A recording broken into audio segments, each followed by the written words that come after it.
મિત્રો, ઘણા લોકો પૂછે છે કોન્ફિડન્સ કેવી રીતે વધારવો. જવાબ બહુ જ સરળ છે, કન્સિસ્ટન્સીથી. કન્સિસ્ટન્સી એટલે નિયમિતતા.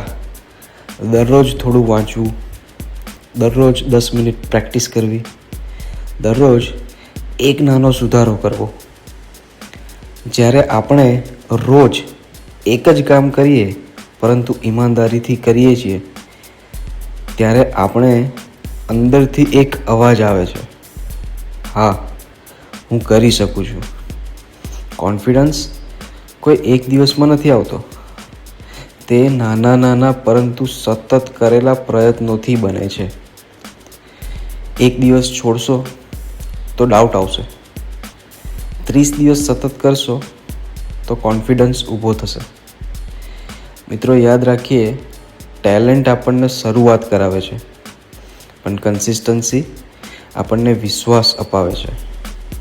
આજે જ નક્કી કરીએ, મોટું નહીં પરંતુ રોજ થોડું થોડું, કારણ કે કન્સિસ્ટન્સી કોન્ફિડન્સ બનાવે છે.